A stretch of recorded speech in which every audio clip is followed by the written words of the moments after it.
நிறைய இபாதத்துகளில் அமல்களில் ஈடுபட்டவாறு இருக்கிறார்கள் என்கிற தகவல் நம்மை அடைந்தவாறு இருக்கிறது. பெரும் மகிழ்ச்சிக்குரிய ஒரு விஷயமாக இருக்கிறது. அல்ஹம்துலில்லாஹ். எஞ்சிய ரமலானுடைய நாட்களிலேயுமே இதே போன்று உற்சாகத்தோடு உத்வேகத்தோடு பேரார்வத்தோடு நிறைய அமல்கள் செய்கிற பாக்கியத்தை அல்லாஹ் ரப்புல் ஆலமீன் நமக்கு வழங்கி அருள் புரிவானாக.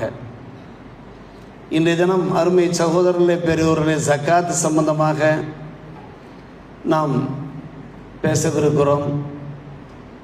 யார் யாருக்கெல்லாம் ஜக்காத் வழங்குகின்ற வசதி அல்லாஹ் தந்திருக்கிறானோ,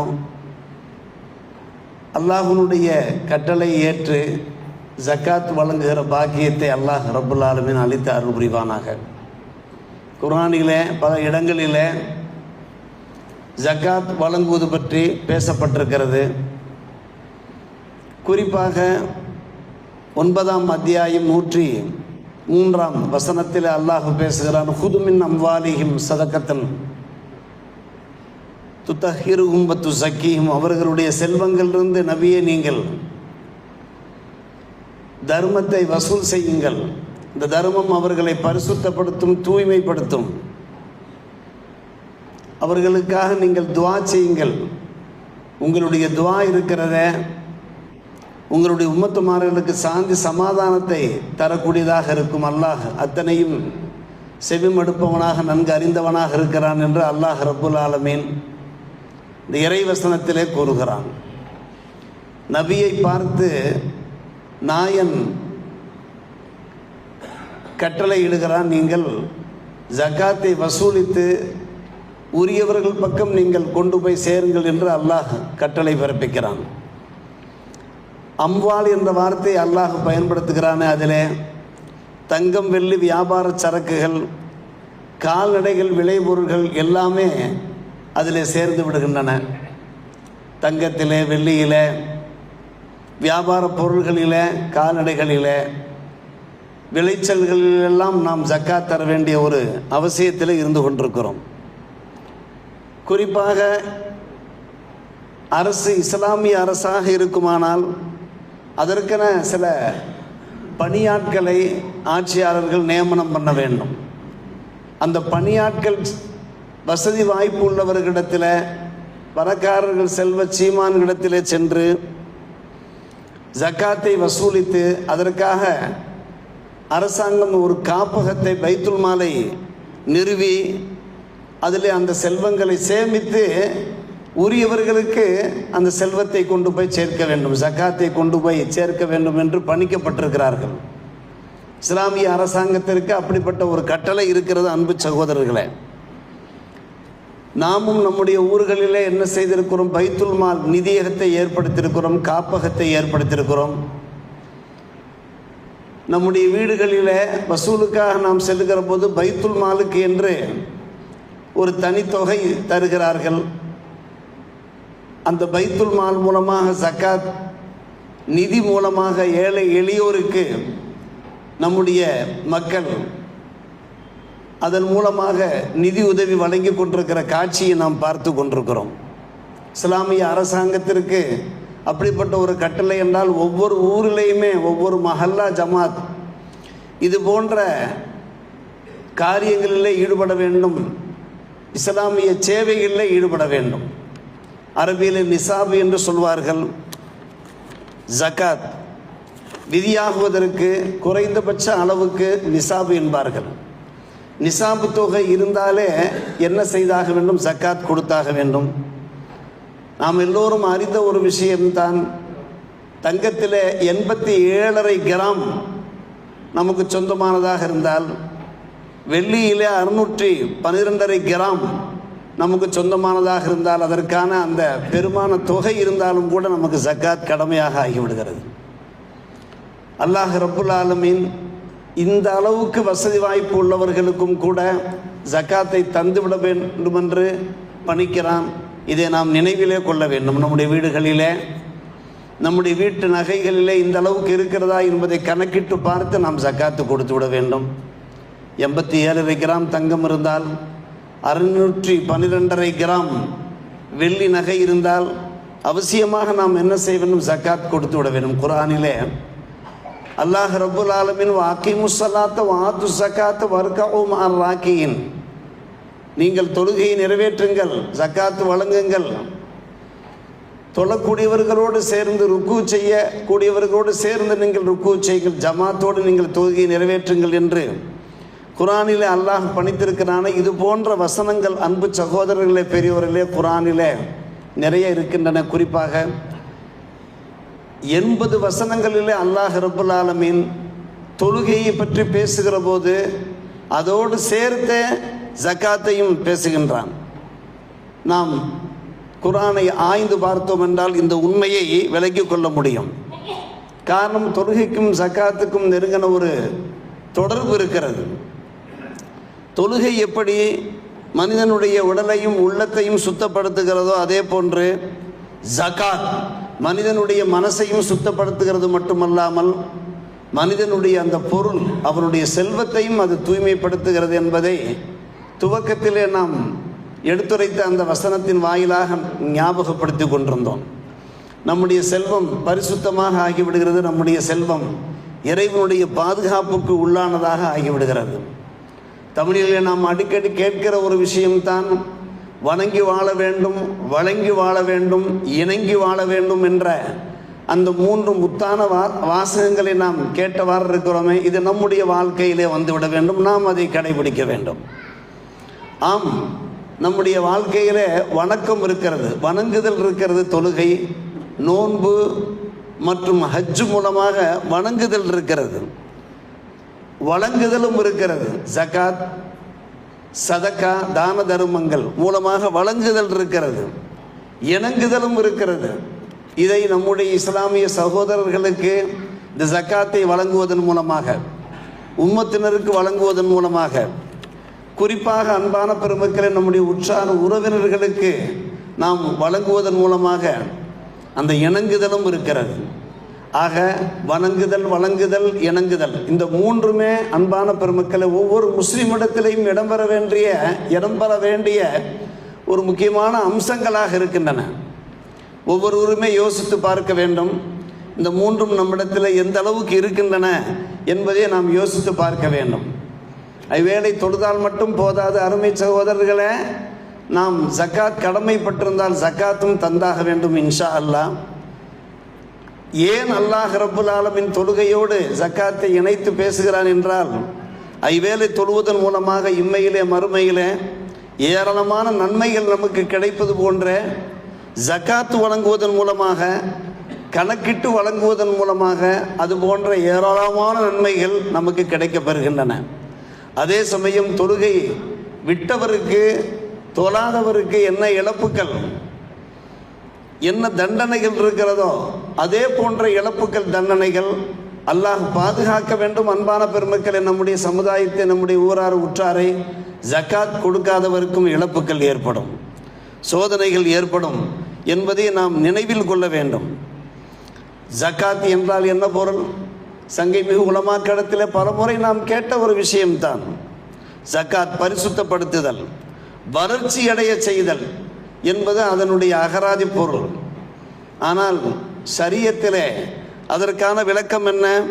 குறிப்பிட்ட அளவு நம்மிடத்தில் தங்கம், வெள்ளி, பணம் இருக்குமானால் குறிப்பிட்ட மனிதர்களுக்கு, குறிப்பிட்ட சாராருக்கு, அதாவது 8 கூட்டத்தினருக்கு நாம் என்ன செய்வது? ஜக்காத் வழங்குவது. இதுதான் ஷரியத்திலே ஜக்காத்துக்கான விளக்கம். முதலிலே நாம் அகராதியிலே உள்ள அந்த பொருளை சொல்லிய பிரகாரம் நாம் ஜக்காத்து கொடுக்கிற போது நம்முடைய செல்வத்தில் பரிசுத்தம் கிடைக்கிறது, வறட்சி கிடைக்கிறது என்பதை நாம் நம்ப வேண்டும். கண்டிப்பாக நாம் ஜக்காத் வழங்குவதன் மூலமாக நம்முடைய செல்வத்தில் எந்த ஒரு தளர்ச்சியும் ஏற்பட்டு விடாது, நஷ்டம் ஏற்பட்டு விடாது, பின்னடைவு ஏற்பட்டு விடாது.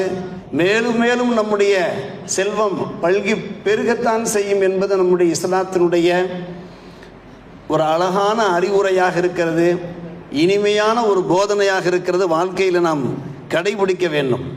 அருமை சகோதரர், ஜக்காத் வழங்கியதற்கு பின்பு மீதமுள்ள பொருட்கள், எஞ்சிய பொருள்கள் இருக்கிறத, அந்த பொருள்களை அல்லாஹ் பரிசுத்தப்படுத்தி விடுகின்றான், வளர்ச்சியடைவும் செய்கின்றான். அந்த பொருள் பரிசுத்தமாக ஆகி ஈருலக வாழ்வு நமக்கு சிறப்படைவதற்கு வாய்ப்பை ஏற்படுத்தி தருகிறது என்கிற நம்பிக்கையோடு நாம் வாழ்வதோடு அன்பான பெருமக்களே, ஜக்காத் வழங்கும்படி அல்லாஹ் கட்டளை பிறப்பித்ததன் மூலமாக இன்னும் பல்வேறுபட்ட பன்முகத்தன்மைகள் நன்மைகள் இருக்கின்றன. ஜக்காத் கொடுப்பதன் மூலமாக நம்முடைய உள்ளத்திலே இருக்கக்கூடிய கஞ்சத்தனம் நீங்குகிறது. கஞ்சர்களை அல்லாஹ் ஒருபோதும் விரும்புவது கிடையாது. குர்ஆனிலே பல இடங்களில் கண்டித்து பேசியிருக்கிறான்.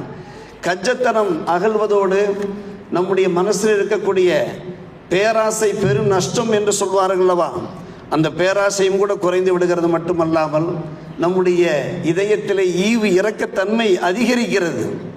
அன்பும் மற்றும் பந்த பாசமும் ஏற்படுகிறது. உற்றார் உறவினர்களோடு பந்த பாசம் ஏற்படுகிற போது, ஒரு அந்யோன்யம் ஏற்படுகிற போது சமுதாய ஒற்றுமை பலப்படுமா இல்லையா? சற்று யோசிக்க வேண்டும் அன்பு பெருமக்களே. சமுதாய ஒற்றுமைக்கு எதெல்லாம் காரணிகளாக இருக்கின்றனவோ, எதெல்லாம் முக்கிய விஷயங்களாக இருக்கின்றனவோ எல்லாவற்றையும் நம்முடைய இஸ்லாமிய மார்க்கம் நமக்கு போதித்தவாறு இருப்பதை அன்பு சகோதரர் சற்று யோசித்து பார்க்க வேண்டும். 87.5 கிராம் தங்கம் இருக்குமானால் நம்மிடத்தில் ஜக்காத் கடமை என்று நாம் கூறுகிறோமே, அதைவிட குறைவாக இருந்தால் நமக்கு ஜக்காத் கடமை கிடையாது. 87.5 கிராமை விட குறைவான நகை இருந்தால் ஜக்காத் கடமை இல்லை. பிரியப்பட்டால் நாம் தர்மங்கள் தரலாம். ஆனால் 87.5 கிராம் தங்கம் நம்மிடத்தில் இருக்குமானால், அருமை சகோதரர்களே, அந்த அளவுக்கு இருந்தாலும் சரி, அதை விட கூடுதலாக இருந்தாலும் சரி, எல்லாவற்றுக்கும் சேர்த்து நாம் ஜக்காத் கொடுக்க வேண்டும். சில பேரிடத்தில் சில எண்ணங்கள் இருக்கின்றன, நம்பிக்கைகள் இருக்கின்றன. ஆம், அந்த 10.5 பவுனுக்கு நாம் ஜக்காத் தர வேண்டியது கிடையாது, அதை தாண்டி கூடுதலாக உள்ள தங்கத்துக்கு மட்டும்தான் நாம் ஜக்காத் கொடுக்க வேண்டும் என்று நாம் நினைக்கலாகாது. மாறாக 87 கிராம் இருந்தாலே போதுமானது. அது இருந்தாலும் சரி, அதை தாண்டி இருந்தாலும் சரி, முழுமையான நகைக்கும் சேர்த்து நாம் ஜக்காத் தருவது மிக மிக அவசியம். 100க்கு 2.5 என்பது ஒரு வருடத்தில் 100 கிராம் தங்கம் இருக்குமானால் 2.5 கிராம் தங்கம் நாம் கொடுத்தோம் என்றால், அன்பான பெருமக்களே, அந்த 2.5 கிராம் போக பாக்கி எத்தனை கிராம் தங்கம் நம்மிடத்தில் இருக்கிறதோ அல்லாஹ் ரப்பல் ஆலமீன் அதில் பரக்கத் செய்து விடுவான். அதில் பரக்கத் செய்து விடுவான். அதற்கு பின்பு அந்த தங்கத்திலே ஒரு வளர்ச்சி, அந்த தங்கத்திலே ஒரு பரிணாமம் ஏற்பட்டுவிடும் என்கின்ற நம்பிக்கையோடு நாம் செயல்பட வேண்டும். அதே போன்றுதான் அருமை சகோதரர்களே, பெரியவர்களே, 612 கிராம் அந்த வெள்ளி இருக்கிறத நம்முடைய குடும்பங்களில், நம்முடைய வீடுகளிலே வெள்ளி கட்டிகளாக இருக்கலாம், அது வெள்ளி காசாக இருக்கலாம், நகையாக இருக்கலாம், வெள்ளி பாத்திரங்களாக இருக்கலாம். இப்படி தாங்கள் யோசித்து பார்த்து கொள்ளுங்கள். இப்படி எந்த ஒரு பொருள் இருந்தாலும் கூட அந்த வெள்ளி நகைக்கு அல்லது அதனுடைய பெருமானமான தொகைக்கு நாம் நிச்சயமாக ஜக்காத் கொடுத்தாக வேண்டும். நாம் விசாரிக்க வேண்டும். இன்றைய காலகட்டத்தில் தங்கத்தின் விலை என்ன, வெள்ளியின் விலை என்ன என்பதை விசாரித்து பார்த்து அதற்கு தக்கவாறு 100க்கு 2.5%, 40க்கு 1% என்கின்ற முறையில் நாம் ஜக்காத்து கொடுக்க கடமைப்பட்டவர்களாக இருக்கும். கடன் இருந்தால் என்ன செய்வது ஹஜரத் என்று கேட்போர் இருக்கிறார்கள்.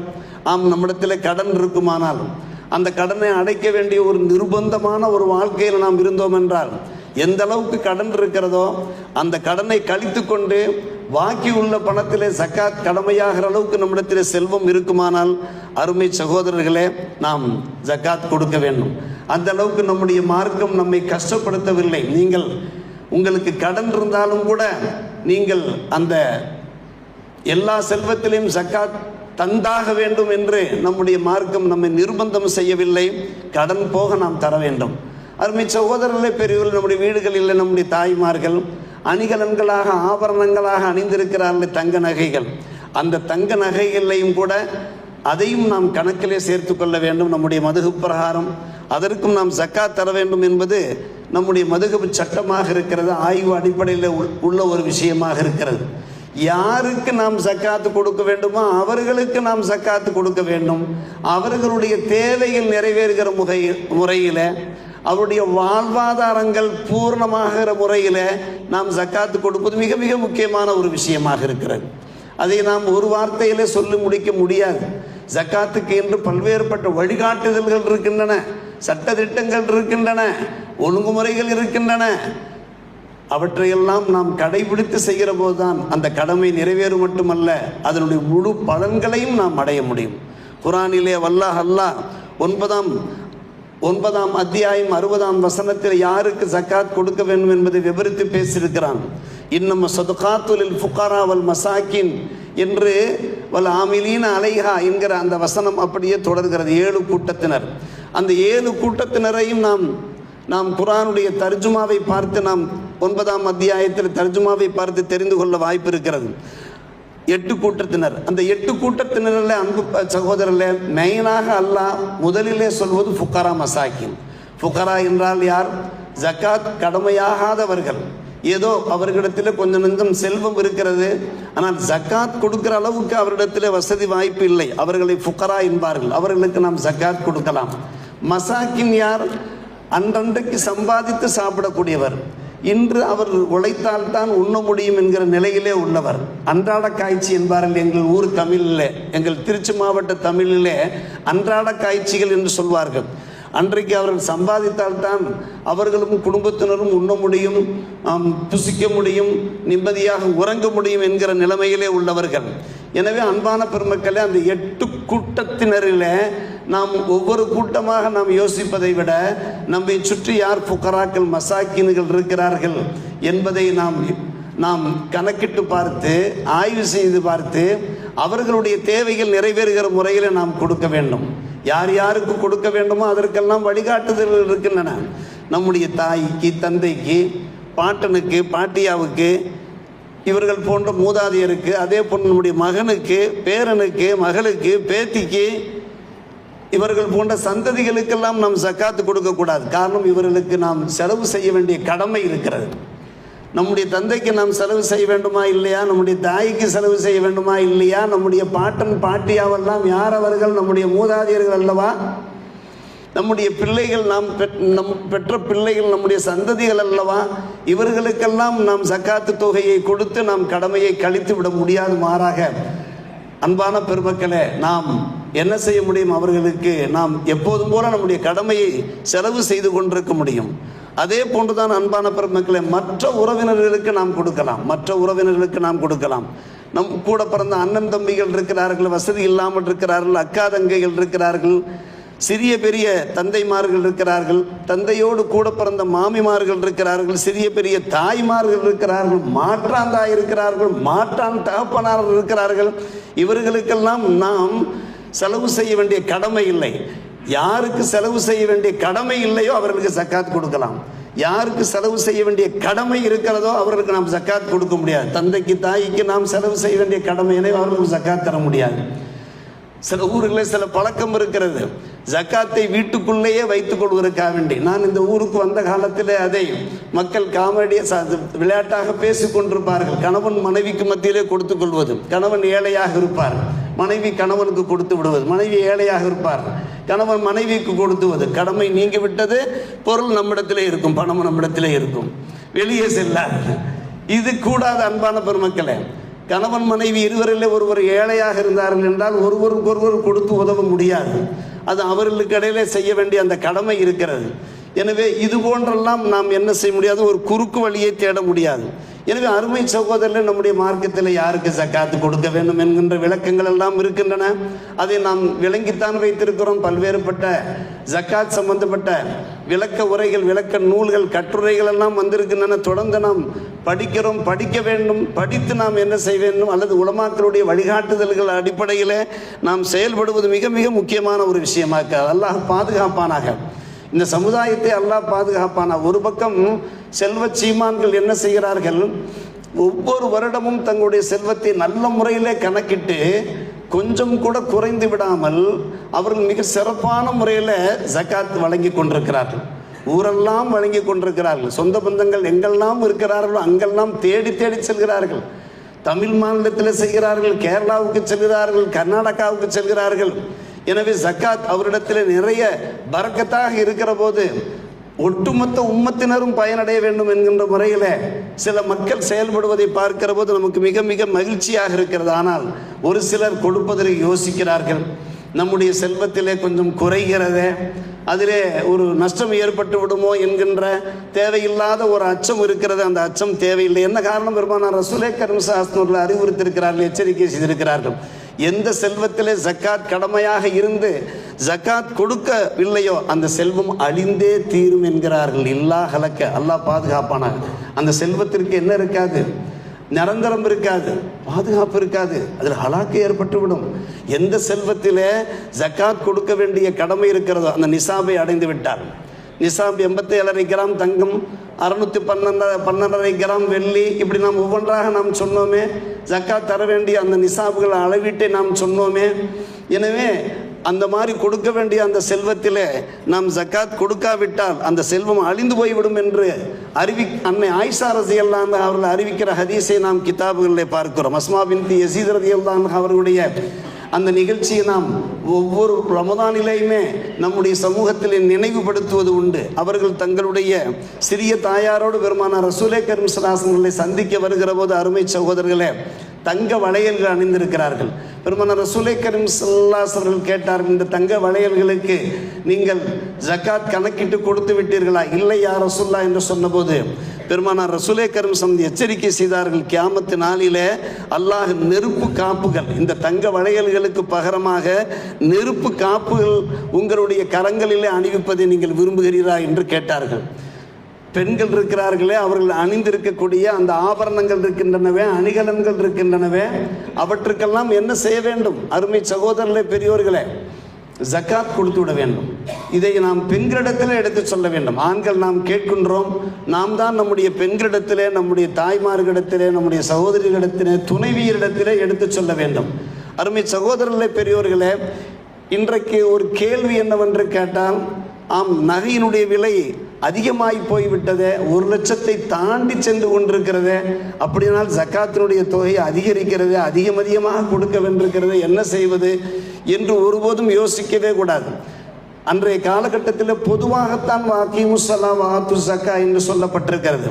எனவே விலை ஏற்றம் இருந்தால் நாம் ஜக்காத்தை குறைத்து கொள்ளலாம், விலை நார்மலாக இருந்தால் அல்லது குறைவாக இருந்தால் ஜக்காத்து கொடுக்க வேண்டும் என்கிற சட்டமெல்லாம் கிடையாது. சட்டம் ஒரே சட்டம் தான். எனவே பவுனுடைய விலை ஏறிவிட்டாலும் கூட அன்பான பெருமக்களே, நாம் எந்த அளவுக்கு ஜக்காத்து கொடுத்தோமோ மற்ற பவுன்கள் பாதுகாக்கப்பட வேண்டுமா இல்லையா? ஒரு 50 பவுன் இருக்கிறது, அந்த 50 பவுன்களுக்கு ஒரு பவுன் அல்லது 1.25 பவுன் நாம் ஜக்காத் கொடுக்க வேண்டியிருக்கிறது என்று வைத்துக் கொள்ளுங்கள். பாக்கி உள்ள பவுன்களுக்கு பாதுகாப்பு கிடைக்கிறதா இல்லையா? கொஞ்சம் யோசித்து பாருங்கள். அந்த பாதுகாப்பு அந்த ஜக்காத்து மூலமாகத்தான் கிடைக்கும். ஒரு பக்கம் பாதுகாப்பு மட்டுமல்ல, அதற்கு பின்பு அந்த 49 48 சொச்ச நகை இருக்கு பாருங்க, அது இன்னும் 10 பவுனா அதிகரிக்க வாய்ப்பு இருக்குது. காரணம், நம்ம ஆரம்பத்திலே சொல்லிட்டோம், ஜக்காத்து என்றாலே வளர்ச்சி என்று நாம் சொல்லிட்டோம். நாம் எந்த செல்வத்தில் ஜக்காத் கொடுக்கிறோமோ அந்த செல்வத்தில் கண்டிப்பாக இறைவனுடைய பாதுகாப்பு மட்டுமல்ல, அல்லாஹ் அதில் வளர்ச்சி ஏற்படுத்துவான். யுருபி சதகாத் என்று அல்லாஹ் சொல்லுகிறான். எனவே அதே சமயத்தில் இன்னும் சில பேருக்கு ஹஜ்ரத், இப்போது நம்மிடத்தில் ஒரு குறிப்பிட்ட அளவுக்கு தங்கம் இருக்கிறது, ஆனால் பணம் நம்முடைய கையில் குறைவாக இருக்கிறது, ஒட்டுமொத்தமாக ஜக்காத் தர முடியவில்லை, என்ன செய்வது? ஒன்று, நாம் அதில் ஏதாவது ஒரு நகை விற்றுவிட வேண்டும். விற்று கொடுப்பதனால் நாம் எந்த வகையிலையும் நஷ்டப்பட மாட்டோம். அருமை சகோதரர்களே, பெரியோர்களே, எங்களுடைய உறவினர்களே ஒருவர் தம்முடைய மனைவியிடத்தில் அவரிடத்தில் இருக்கக்கூடிய நகைகளில் 1 பவுன் 1.5 பவனை வாங்கி கொண்டு போய் விற்று அவர் ஜக்காத் கொடுத்தார். காரணம், அந்தந்த பெண்களுக்கும் அந்த கடமை இருக்கிறது. அதாவது கணவன்மார்கள் நாம் வழங்குகிறோம், அது நம்முடைய பெருந்தன்மையை பொறுத்து. அதே போன்று யாரிடத்தில் என்னென்ன செல்வம் இருக்கிறதோ அவரவருக்கு அந்த கடமை இருக்கிறது. ஆண்களிடத்தில் செல்வம் செல்வாக்கு இருக்குமானால் கொடுக்க வேண்டும். அதே போன்று பெண்களிடத்தில் நகை இருந்தால் பெண்கள் கொடுக்க வேண்டும். எனவே தான் அந்த பெண்களுக்கு அதை உணர்த்துவதற்காக வேண்டி அவர்கள் என்ன செய்தார்கள் என்றால், நம்முடைய உறவினர் ஒருவர் தம்முடைய மனைவிடத்தில் 1 பவுன் 1.5 பவனை வாங்கி அவர் வித்து ஜக்காத் கொடுத்ததை நாம் பார்க்கிறோம். எனவே ஒன்று நாம் அப்படியும் செய்யலாம், அல்லது நம்மால் முடிந்த அளவுக்கு தவணை அடிப்படையில், ஆனால் மக்களுக்கு அது பயன் தரக்கூடியதாக இருக்கணும், நஃபக் தரக்கூடியதாக, பிரயோஜனம் தரக்கூடியதாக இருக்கணும். இப்போது என்னால் ஒரு 5000 தான் தர முடியும், 5000 கொடுங்கள். அடுத்து ஒரு நாள் 2 நாள் கழித்து அடுத்து ஒரு 5000. ஒரே நாளில் நாம் முழு ஜக்காத்தையும் தர வேண்டும் என்கின்ற அவசியம் இல்லை. நம்முடைய அந்த சக்திக்கு ஏற்ப, வசதிக்கு ஏற்ப, ஆனால் கணக்கு இருக்க வேண்டும். நம்முடைய கையிலே இருப்பு கணக்கு இருக்க வேண்டும். அந்த கணக்கு பிரகாரம் எவ்வளவு சீக்கிரமாக அந்த கடமையை நிறைவேற்ற முடியுமோ நிறைவேற்றினோம் என்றால் அன்பு சகோதரர்களே, கண்டிப்பாக நமக்கு அந்த ஜக்காத்து மூலமாக நிறைந்த ஒரு பரக்கத்து உண்டாகும் என்பதை நாம் நினைவில் கொள்ள வேண்டும். எனவே அருமை சகோதரர்களே, பெரியோர்களே, இன்றைய காலகட்டத்தில் நமக்கு அப்படிப்பட்ட ஒரு கவலை தேவையில்லை. மாறாக நாம் ஒரே நம்பிக்கையோடு, ஒரே ஈமானோடு இருப்போம். இன்ஷா அல்லாஹ், அல்லாஹ் நமக்கு வாரி வழங்கக்கூடியவனாக இருக்கிறான். இன்றைய காலகட்டத்தில் ஒரு பவுனுடைய ரேட் நேற்றைய அந்த விலை பிரகாரம் பார்க்கிற போது 1,17,982 ரூபாய், 1 லட்சம் தாண்டி போய் கொண்டிருக்கிறது. அப்படி பார்க்கிற போது ஒரு 10.5 பவுன் என்று நாம் கணக்கெடுத்தோம் என்றால் 12,38,811 ரூபாய் வருகிறது. சரி, அதுபோக அன்பான பெருமக்களே, அந்த அடிப்படையில் பார்க்கிற போது ஒரு 10 பவுனுக்கு நாம் தர வேண்டிய ஜக்காத்தினுடைய தொகை 30,970. இது நான் போட்ட கணக்கு, அது உங்கள் கணக்கை நீங்கள் போய் சரி பார்த்துக்கிடணும். இதோ ஆடிட்டர்லாம் வந்திருக்கிறாங்க, அவங்ககிட்ட சொல்லி நீங்கள் சரி பார்த்துக்கலாம்.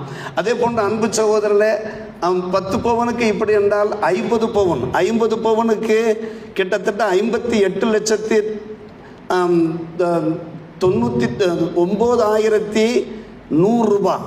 அதுக்கு 1,47,477 ரூபாய் அதற்கு ஜக்காத்துடைய தொகை 50 பவுனுக்கு. அருமை சகோதரர்களே, நேற்றைய அன்றன்றைக்கு நாம் கணக்கு பார்த்து கொடுக்க வாய்ப்பு இருக்கிறது. அப்படியானால் அப்படியும் அதையும் நீங்கள் தவறாக எடுத்துக்கொண்ட கூட, என்றைக்கு நீங்கள் கணக்கு பார்த்து விட்டீர்களோ அது ஒரே கணக்கு. நாளைக்கு குறையுதா, இப்போ நாளைக்கு அப்படின்னு பார்க்கக்கூடாது. என்றைக்கு நீங்கள் கணக்கு பார்த்தீங்களோ அந்த கணக்கு பிரகாரம் கொடுத்துடணும். எனவே 50 பவுனுக்கு 1,47,477 ரூபாய். இன்னும் சுருக்கமாக சொல்லணும்னா அதில் கொஞ்சம் குழப்பமாக இருக்குங்க. சொன்ன சாதாரணமான நூற்றுக்கு 2.5 அப்படிங்கிறப்ப 1000க்கு 25, 1000க்கு 25, 10,000க்கு எவ்வளவு, இப்படியே கணக்கு பார்த்து 1,00,000க்கு 2,500, 1,00,000க்கு 2,000, இப்படி ஈஸியாக போயிடலாம். 1,00,000க்கு 2,500, 10 லட்சத்துக்கு 25,000, 50 லட்சத்துக்கு 1,25,000. கூடுதல் அமௌண்ட்டுக்கு என்ன செஞ்சுக்கலாம், கொஞ்சம் கூட்டிக்கிற வேண்டியதுதான், பாக்கி உள்ள அமௌண்ட்டும் கூட்டிக்கிற வேண்டியதுதான். எனக்கு அன்பான பெருமக்களை, இந்த அளவுக்கு நான் புள்ளி விபரமாக சொல்ல வேண்டிய தேவை ஏன் ஏற்பட்டது என்று கேட்டால், இன்றைய காலகட்டத்தில் நிறைய பேர் ஜக்காத்தை நல்ல முறையில் கணக்கிட்டு வாரி வழங்கி கொண்டிருக்கிறார்கள். அதன் காரணமாக அவர்கள் எந்த வகையிலும் சோடை போய்விடவில்லை. வாழ்ந்து கொண்டிருக்கிற அந்த கண்கொள்ளா காட்சியை நாம் கண்டு கொண்டுதான் இருக்கிறோம். நம்முடைய மார்க்கம் ஒரு கட்டளை பிறப்பிக்கிறது என்றால் அது நமக்கு சாதகமான சட்டத்திட்டங்களாக இருக்கும் என்பதை நாம் நம்ப வேண்டும். எனவே நம்முடைய செல்வம் அது பாதுகாக்கப்பட வேண்டும், செல்வம் பல்கி பெருக வேண்டும் என்றால் தொழுகைக்கு நாம் எந்த அளவுக்கு முதலிடம் முதன்மை தருகிறோமோ அதே போன்று இது போன்ற ஜக்காத் போன்ற எல்லா கடமைகளுக்கும் முக்கியத்துவம் தந்து இந்த புனிதமான ரமதான் மாதத்திலே கிடைக்கின்ற எண்ணிறைந்த நற்பாக்கியங்களை பெறுவதற்கு முயற்சிக்கும் அல்லாஹ் ரப்பல் ஆலமீன் எல்லோருக்கும் நல்ல புரிவானாக ஆகிர் தாவானா அனில் அல்ஹம்துலில்லாஹி ரப்பில் ஆலமீன். அன்பார்ந்த